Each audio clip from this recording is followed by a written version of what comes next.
Recently a fake story started circulating that Netflix picked up Roseanne after it was cancelled following a racist tweet sent out by the show's star. And now a follow-up fake story claims Netflix cancelled it after a phone call from Obama. Both stories are not true. The initial fake story was published earlier today by Daily World Update. Quote, breaking, Netflix picks up Roseanne in record time just hours after being cancelled for a joke that all conservatives thought was funny. Roseanne's reboot was picked up by Netflix. The move, which Guinness reports is the shortest ever time from cancellation to a new contract, comes with only one stipulation. End quote. The only true part was the cancellation by ABC. Quote, ABC cancels Roseanne after offensive tweets. CNBC's Julia Boorstin reports on ABC's decision to cancel Roseanne after offensive tweets made by Roseanne Barr. End quote. And now a second article was published by the site on May 29, 2018 titled, Update, Netflix caves, cancels Roseanne after a phone call from Obama, which open. Quote, as you've probably heard because it's all over the news, Netflix slapped liberals in the face, as one journalist at Breitbart put it, by almost immediately picking up Roseanne after it was cancelled by ABC. But before you celebrate, make sure to get all the facts straight. While Netflix initially announced the new acquisition in a deleted tweet, that tweet was deleted for a reason.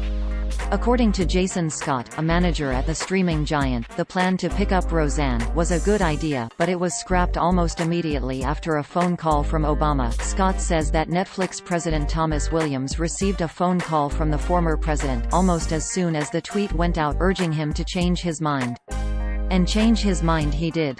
End quote. A second site run by the same people already debunked the hoax, saying it was satire and pointing out the many hints that it was fake. Quote, fact check, was Roseanne picked up by Netflix? The world of social media is in a tailspin today as conservatives and liberals sharpened their keyboards for the battle of Roseanne's cancellation. It was sure to be a grand time, with liberals celebrating the consequences of racism and conservatives refusing to understand what racism truly means and that it does, in fact, exist.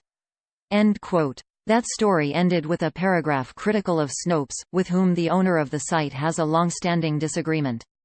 Quote, if you'd like an alternate version of this story and why it was posted, visit Snopes in a couple of hours.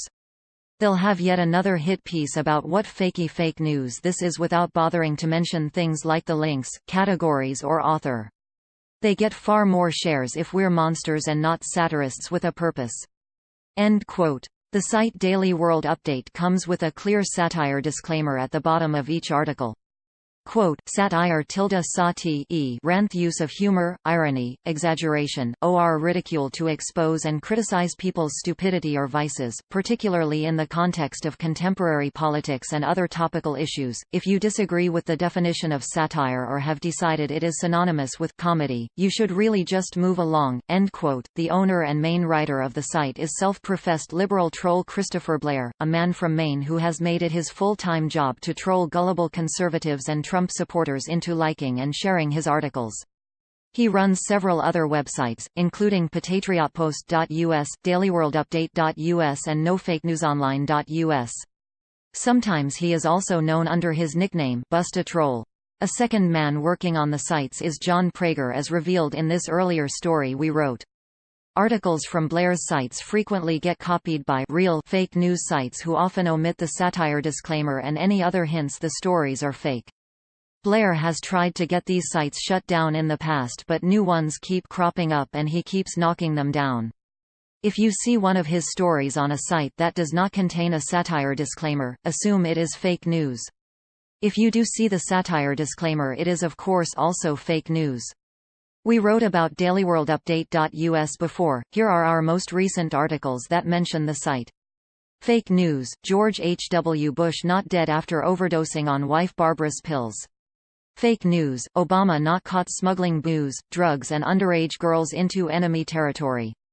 Fake news, Santa Fe killer did not confess his love for Obama.